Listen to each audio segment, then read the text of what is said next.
പ്രിയമുള്ളവരെ, പലപ്പോഴും ആകസ്മികമായ കണ്ടുപിടുത്തങ്ങൾ മനുഷ്യരാശിക്ക് വലിയ മുതൽക്കൂട്ടാവാറുണ്ട്.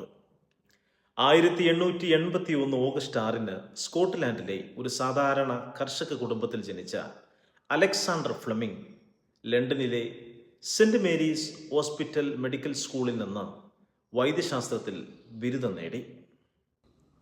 പിന്നീട് അതേ സ്ഥാപനത്തിൽ ബാക്ടീരിയോളജി വിഭാഗത്തിൽ ഗവേഷകനായി അദ്ദേഹം പ്രവർത്തിച്ചു. ഒരിക്കൽ അവധിക്കാലം കഴിഞ്ഞ് തിരിച്ചെത്തിയ ഫ്ലെമിംഗ് സ്റ്റാഫിലോകോക്കസ് ബാക്ടീരിയയെ വളർത്തുന്ന പെട്രി ഡിഷിൽ ഒരു പ്രത്യേക പൂപ്പൽ വളർന്നിരിക്കുന്നത് ശ്രദ്ധിച്ചു.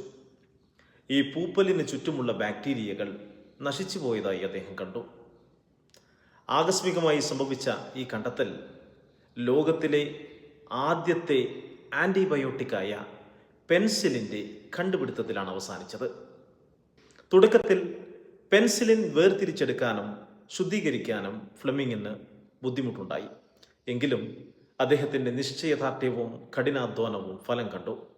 പിന്നീട് ഹൊവാർഡ് ഫ്ലോറെ, ഏണസ്റ്റ് ചെയിൻ എന്നിവരോടൊപ്പം ചേർന്ന് പെൻസിലിൻ വ്യാവസായികമായി ഉൽപ്പാദിപ്പിക്കാനുള്ള വഴികൾ അദ്ദേഹം കണ്ടെത്തി. പെൻസിലിൻ്റെ കണ്ടുപിടുത്തം വൈദ്യശാസ്ത്ര രംഗത്ത് ഒരു വിപ്ലവം തന്നെ സൃഷ്ടിച്ചു. അതുവരെ ചികിത്സയില്ലാത്ത പല ബാക്ടീരിയൽ രോഗങ്ങൾക്കും ഇത് ഫലപ്രദമായ മരുന്നായി മാറി. ലക്ഷക്കണക്കിന് ആളുകളുടെ ജീവൻ രക്ഷിക്കാൻ ഈ കണ്ടുപിടുത്തത്തിന് സഹായിച്ചു. 1945 ഫ്ലെമിംഗിനും ഫ്ലോറയ്ക്കും ചെയിനിനും വൈദ്യശാസ്ത്രത്തിനുള്ള നോബൽ സമ്മാനം ലഭിച്ചു. അലക്സാണ്ടർ ഫ്ലെമിംഗിൻ്റെ കഥ ആകസ്മികമായ ഒരു കണ്ടെത്തൽ പോലും മനുഷ്യരാശിക്ക് എത്രത്തോളം പ്രയോജനകരമായിരിക്കുമെന്നതിൻ്റെ ഉത്തമ ഉദാഹരണമാണ്. നിരീക്ഷണ പാടവവും സ്ഥിരോത്സാഹവും ഉണ്ടെങ്കിൽ ഏത് പ്രതിസന്ധിയിലും വിജയം നേടാനാകുമെന്നും ഈ കഥ നമ്മെ പഠിപ്പിക്കുന്നു. സ്വപ്നം കാണുക, ലക്ഷ്യമിടുക, പ്രവർത്തിക്കുക. ഇന്നത്തെ നിങ്ങളുടെ ചെറിയ ചുവടുകൾക്ക് നാളത്തെ വലിയ വിജയങ്ങളെ കെട്ടിപ്പടുക്കാൻ കഴിയും. ഓരോ തടസ്സവും ഒരു പാഠമാണ്, ഓരോ തിരിച്ചടിയും ഒരു വളർച്ചയാണ്.